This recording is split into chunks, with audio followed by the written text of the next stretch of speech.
Guten Abend, gut Nacht, mit Rosen bedeckt, mit Näglein besteckt, Schlupf unter die Deck, morgen früh, wenn Gott will, wirst du wieder geweckt. Morgen früh, wenn Gott will, wirst du wieder geweckt.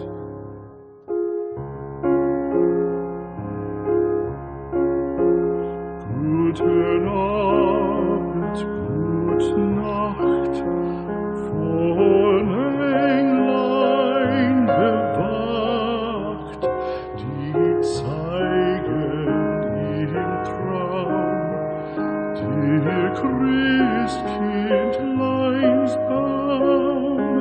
Schlaf nun selig und süß, schau im Traums Paradies. Schlaf nun selig und süß, schau im Traums Paradies.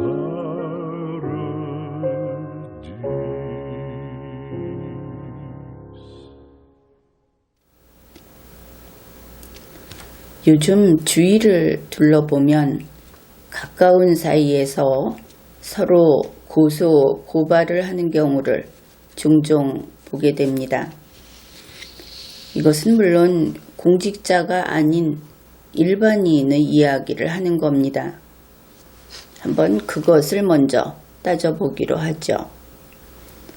여기에 A씨가 있습니다. 그리고 평소에 잘 알던 B씨가 있습니다.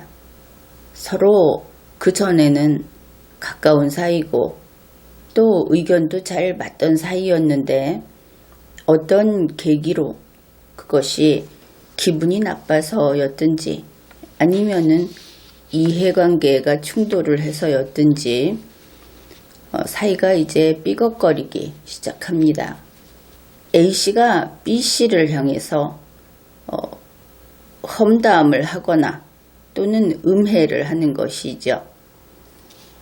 그러면은 이런 경우에 B씨는 평소에 그 친했다 혹은 잘 알고 있다 하는 것과 완전히 그것을 다 망각하고 자기에게 들어오는 공격이 불쾌한 겁니다. 물론 험담이라고 하는 것이 비판이 비난으로 바뀐 그런 경우가 될 수도 있죠. A씨와 B씨는 참 똑같은 사람들이다 이렇게 보이는 것이 이런 경우에 B씨는 득달같이 나서서 A씨를 고소합니다. 자기가 고소할 것이 마땅치 않으면 친한 사이에서 예전에 들어뒀던 C라는 사람에 대해서 A씨가 했던 고소할 만한 거리 이것을 찾아내서는 고발을 해버리는 것이죠. 그러면은 이런 일이 생기면 A씨는 또 가만히 있는가? 그렇지가 않습니다. B씨에 대해서 고소할 거리가 있으면 찾아내서 맞고소를 하고 만일 그것이 아니다 하면은 B씨가 또 다른 D라는 사람에게 했던 고소할 만한 거리를 찾아내서 D를 동원하든지 아니면 자기 자신이 고발을 해버립니다. 이렇게 서로 얽히고 얽히는 일들이 주위에서 자주 보이는 것이죠. 그런데 이러고 보면은 누구나 입에 법을 달고 삽니다. 그런데 그 법이라는 것이 내가 너를 법으로 손보겠다. 너를 감옥에 집어넣겠다. 아니면 너에게 벌금형이 떨어지도록 하겠다. 이러고들 있는 겁니다. 그러면은 무슨 법이라는 것이 이렇게나 살벌한 것인가? 친하던 사이에 금이 가고 또 상대방을 감옥에 넣겠다. 이러고들 있는 것인가? 그런데 이러한 일에 휘말리게 되면 결국 끝까지 여기에 끌려가고 맙니다. 그래서 이것은 바람직한 일이 아니다. 이렇게 보겠습니다. 물론 제일 처음에 A씨가 잘못한 것이죠. 사람을 음해하거나 험담을 하면 안 되는 겁니다. 이럴 때 바로 그 순간에 자기의 품위와 또 인간의 존엄함을 지킬 수 있었어야 하는 것이죠. 이것은 어려운 일이 아닌 겁니다. 아주 간단한데 가령 어떤 성악가를 다른 성악가가 이렇게 음해하거나 험담했다고 해봅시다. 그때 종종 이런 이야기를 하죠. 나는 비판을 한 것이다. 아니 비평을 한 것이다. 그런데 제3자가 보면은 그것이 비판이나 비평이 아니다 하는 것은 금세 알아차릴 수 있는 겁니다. 노래를 하는 사람이 노래 자체를 갖고 이야기하게 되면 보통 일이 여기까지 가지 않죠. 어떻게 하느냐? 그 인간을 가지고 평가를 하는 겁니다. 노래를 한다고 핑계대고 그 인간의 주위에 있는 다른 인간 관계 이런 것들을 끄집어내니까 그것은 바로 음해 또는 험담으로 되어버리는 것이죠. 그래서 비판이나 비평이라고 하는 그 경계선 이것을 잘 지키게 되면은 애초에 A씨가 문제를 일으키지 않았겠죠. 우리는 누구나 문제를 일으키지 않는 A씨와 같이 그런 처신을 해야 하는 겁니다. 적어도 A씨가 B씨를 존중한다면 내가 그의 입장이라면 이런 이야기를 듣는 것까지는 참아내지 못할 것이다 하는 그 선 직전에 멈춰 섰어야 하는 것이죠. 그 다음에 A씨가 설령 그런 짓을 했다고 하더라도 B씨는 웬만하면 고소하지 않는 것이 낫습니다. 또 C라는 사람의 일까지 들춰내서 혹은 그들을 동원해서 고소 고발을 하지 않는 것이 낫다 하는 겁니다.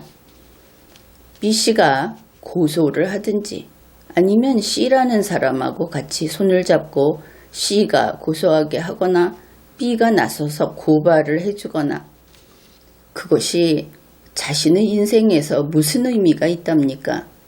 그렇게 해서 설령 나중에 돈을 좀 받을 수 있다고 합시다.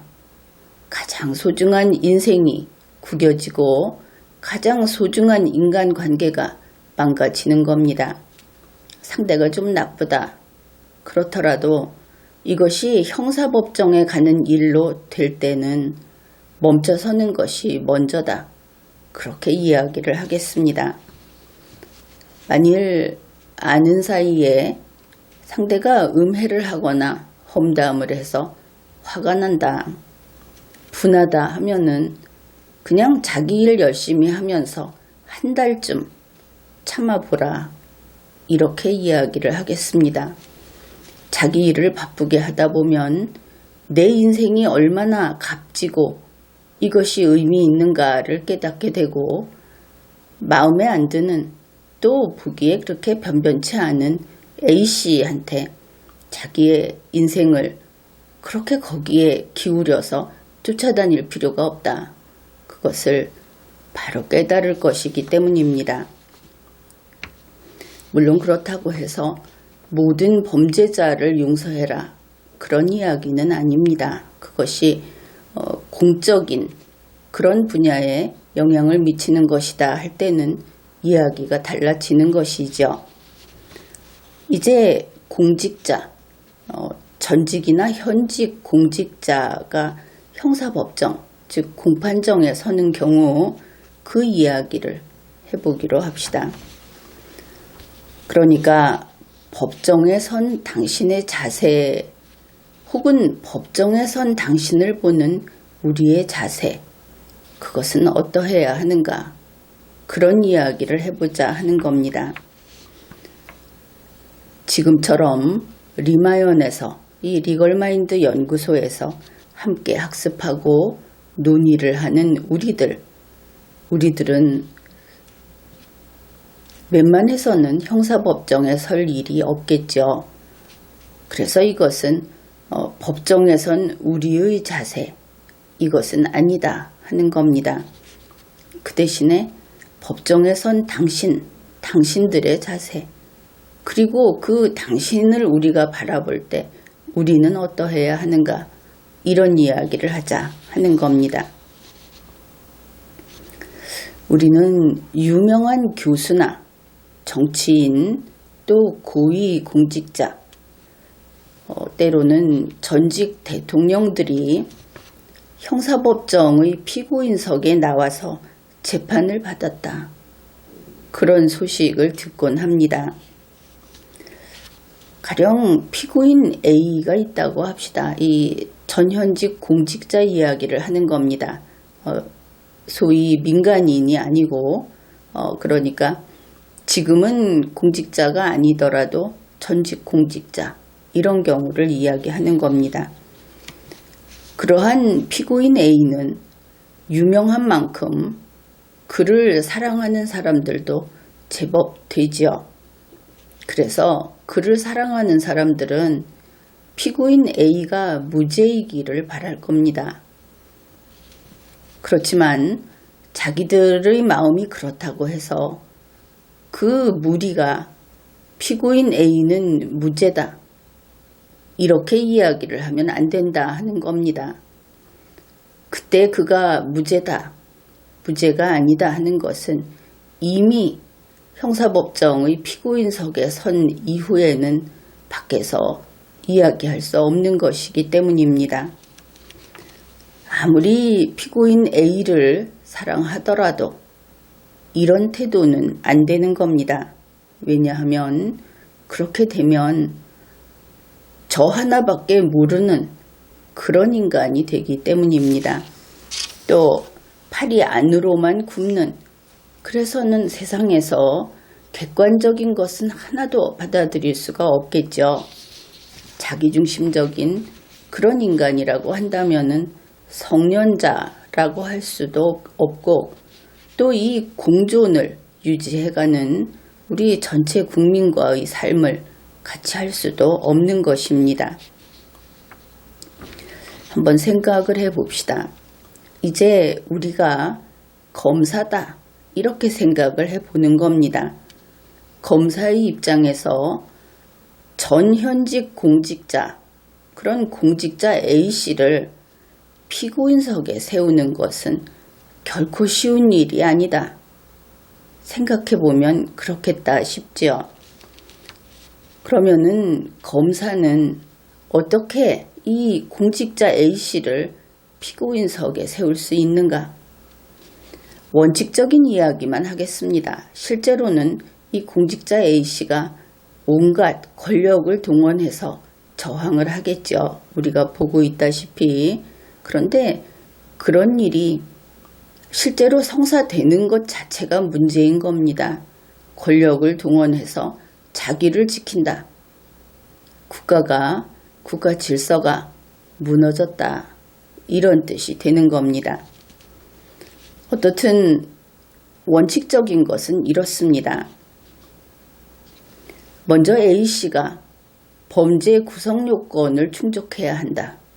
그러니까 만약에 형법상의 범죄를 저질렀다고 한다면은 형법에서 규정하고 있는 그런 행위를 했어야 한다 하는 겁니다.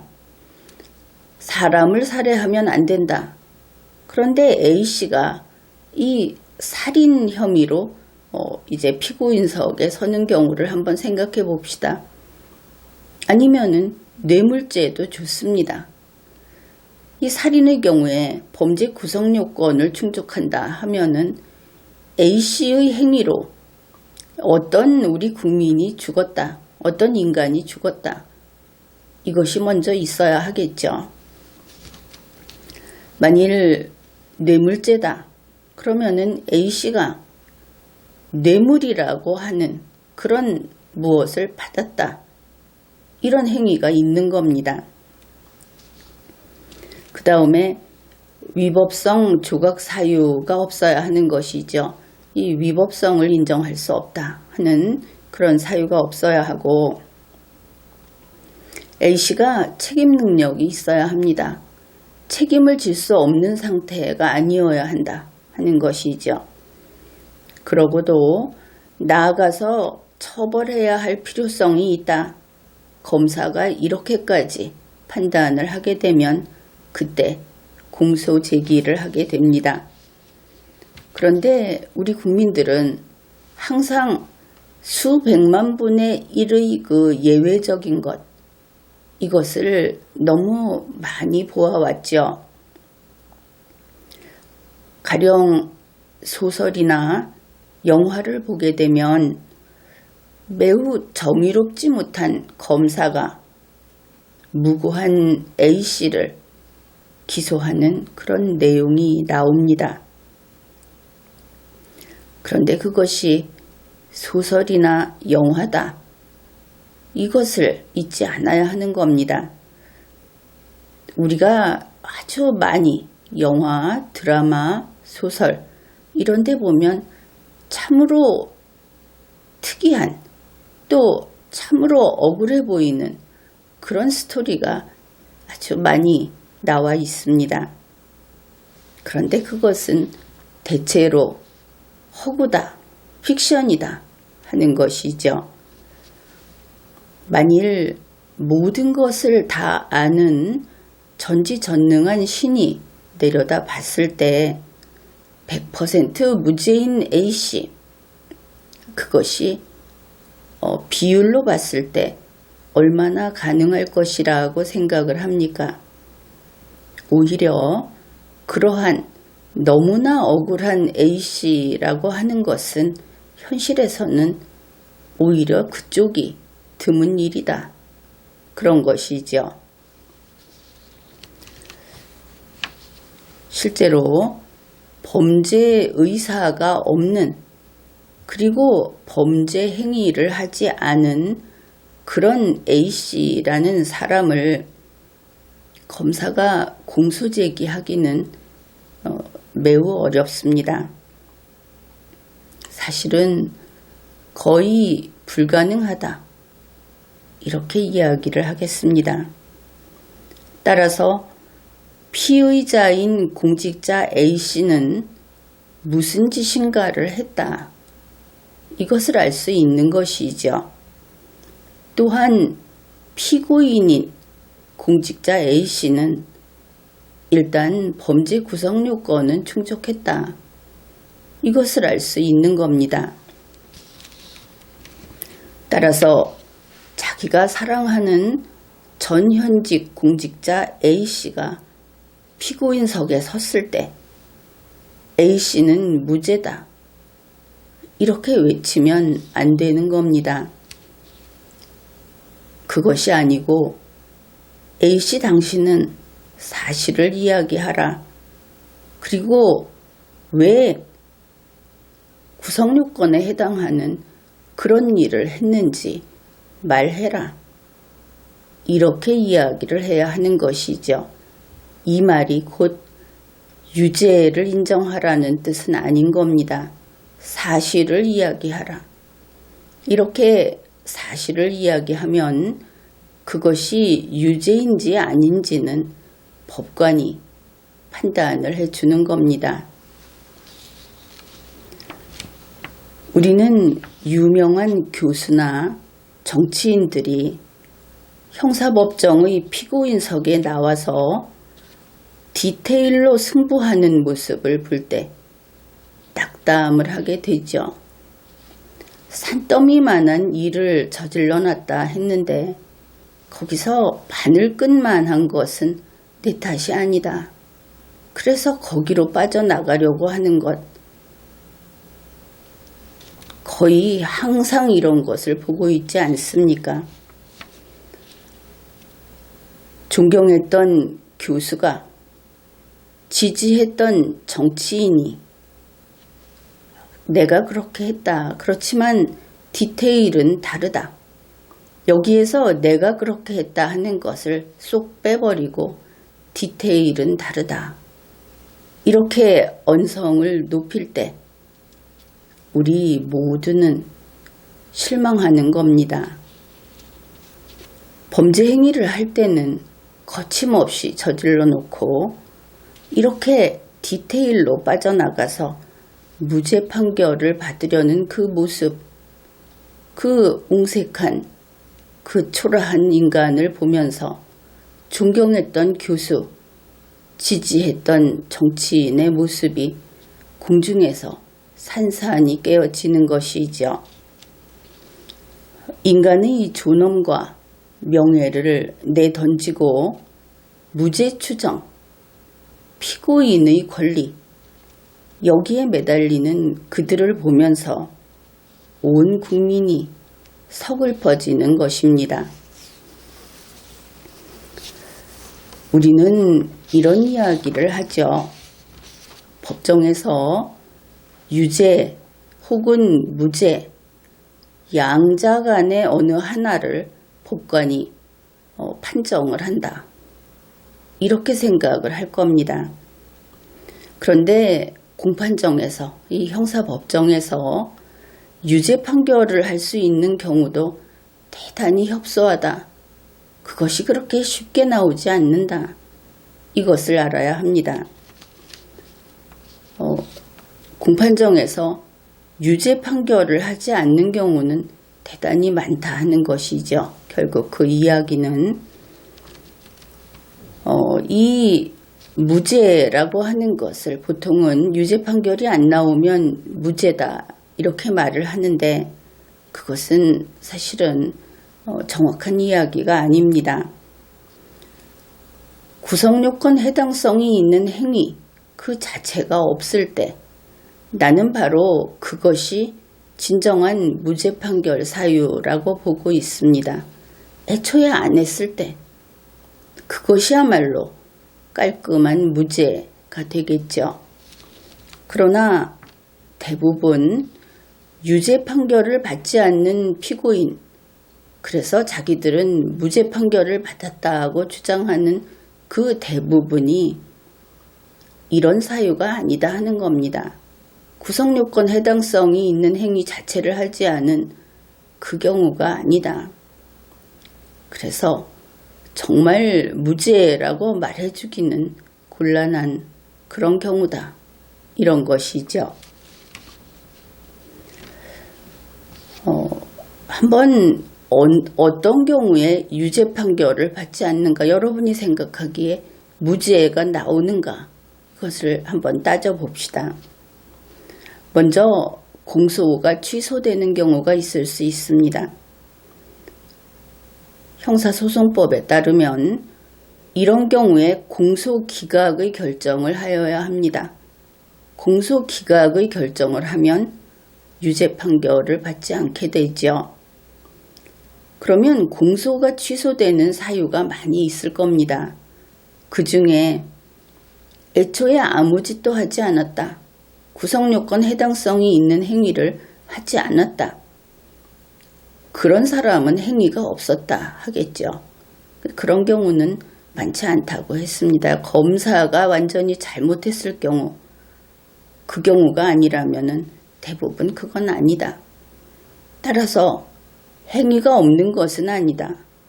그런 의미에서 무죄라고 할 수 없다. 이렇게 판단을 해야 하는 겁니다. 피고인이 사망한 경우, 살인범이 재판하다가 사망할 수도 있겠죠. 그런 경우에 공소기각의 결정을 하여야 합니다. 마찬가지로 유죄 판결 안 나옵니다. 그러면 그가 사람 안 죽였습니까? 그렇지 않죠. 행위가 없는 것이 아니다. 무죄가 아니다 하는 겁니다. 유죄 판결을 받지 않았다고 하더라도. 또 친고죄라는 것이 있죠. 직접 고소가 있어야만 다룰 수 있는, 이런 경우에 고소가 취소되면 어떻게 됩니까?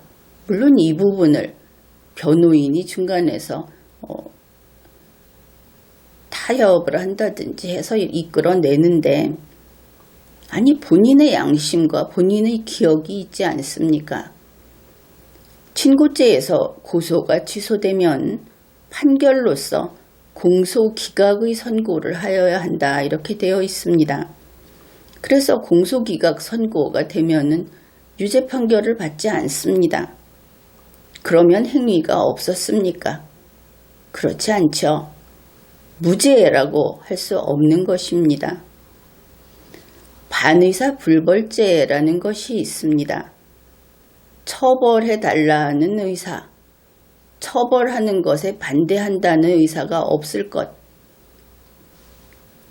이것을 조건으로 하는 반의사 불벌죄. 여기에서 처벌 의사가 없거나 처벌 의사를 취소하게 되면 그러면 판결로서 공소기각의 선고를 하여야 한다. 이렇게 법이 정하고 있습니다. 이렇게 공소기각의 선고를 하게 되면 유죄 판결 안 나옵니다. 그러면 행위가 없는 것입니까? 그렇지 않죠. 그러면 무죄입니까? 역시 그렇지 않죠. 그 다음에 공소의 시효가 완성되었을 때 판결로서 면소의 선고를 하여야 한다. 이렇게 규정을 합니다. 면소의 선고를 하게 되면 유죄 판결을 안 받죠. 우리가 영화 같은 것을 보면 이 공소시효 만료일 하루를 두고 잡히는 사람이 나오고 이런 것들을 봤을 겁니다. 그러면은 그의 행위를 다 잊어버리고 인간에 대한 그 딱하고 안 됐고 하는 마음으로 하루만 더 있었으면 괜찮을 텐데 그러면서 우리는 깜짝 놀랍니다. 이 순간 저 행위자의 편을 들고 있구나. 내가 행위자의 심정이 됐구나. 내가 행위자처럼 돼도 된다고 무심코 그 자리에 걸어 들어갔구나 하면서 깜짝 놀라는 것이죠. 그것은 그런 것이 아닙니다. 공소의 시효가 완성돼서 유죄 판결을 안 받는다. 그의 행위는 엄연히 있었죠. 구성요건에 해당하는 죄를 지은 겁니다. 행위가 있고 그는 무죄가 아닌 겁니다. 또 우리나라에서 재심을 하면서 이런 것이 많이 나왔는데 위법 수집 증거는 증거로 할 수 없다. 이렇게 되어 있습니다. 따라서 어떤 증거가 위법 수집 증거다. 법 절차에 따르지 않았다. 혹은 흔한 예로 간첩죄의 혐의로 기소된 자가 그 증거가 고문을 통해서 나왔다. 그러면은 무죄 판결을 하죠. 과연 그것이 무죄인가 생각을 해봅시다. 이렇게 위법 수집한 증거는 증거로 할 수 없고 결국은 범죄 사실의 증명이 없는 때로 됩니다. 그래서 이때는 무죄를 선고하여야 한다 이렇게 되죠. 그러나 간첩 행위를 한 것은 한 것입니다. 그 자체를 깰 도리가 없는 것이죠. 다만 그 증거가 위법 수집 증거다.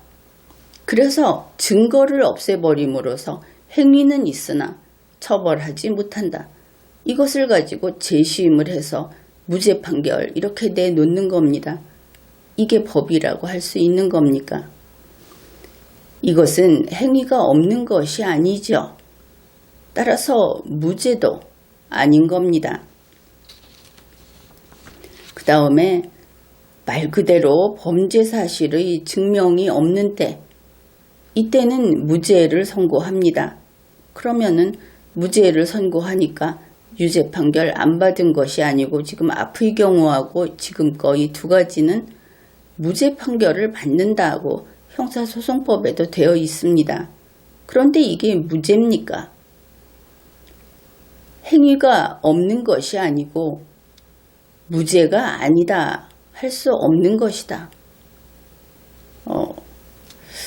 무죄다 할 수 없는 것이다. 왜냐하면 이것을 생각해 봅시다. 소위 완전범죄라는 것이 있죠.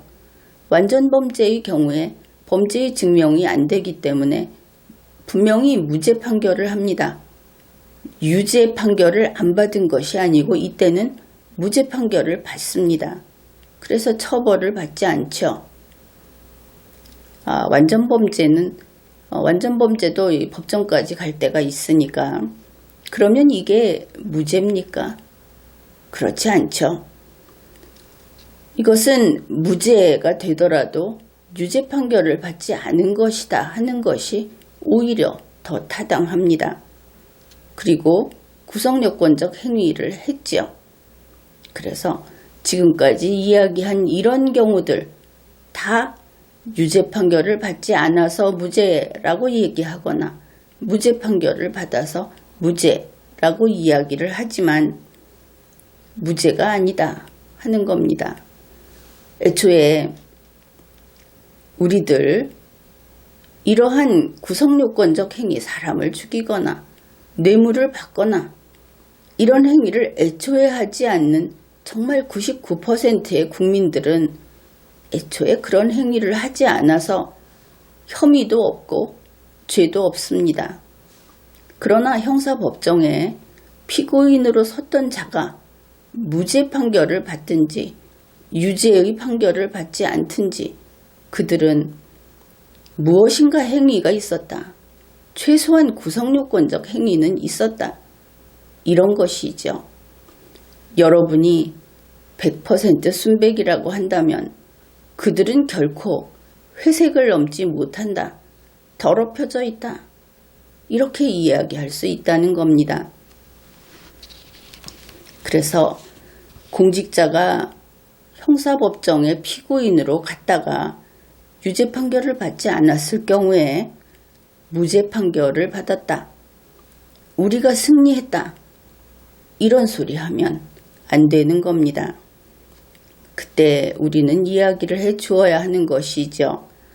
당신은 이미 피고인석에 선 사람이다. 물론 이것은 사랑하는 사람에게만 해 주십시오. 안 그러면은 또 사람을 낙인을 찍는다. 이런 소리를 할 테니까.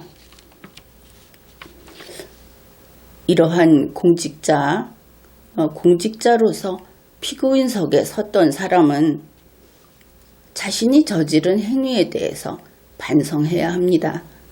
나중에 유죄 판결을 받지 않았다는 것으로 모든 것을 지울 수 없기 때문이죠. 이미 저지른 행위는 저지르지 않은 행위로 될 수 없는 겁니다. 이것은 진리라고 해야 하겠죠. 그리고 그러한 전현직 공직자는 세상에 물의를 일으킨 데 대해서 사죄해야 하는 겁니다. 형사 피고인석에 섰던 이러한 전현직 공직자, 물론 교수, 방송인, 기자, 혹은 다른 무슨 사상가 다 여기에 포함이 되는데 그런 사람은 스스로 공직선거의 후보자, 정치인, 공직자에 대한 욕심을 부리지 않아야 하는 겁니다. 그것이 사람다운 짓이다. 이렇게 말할 수 있는 것이죠.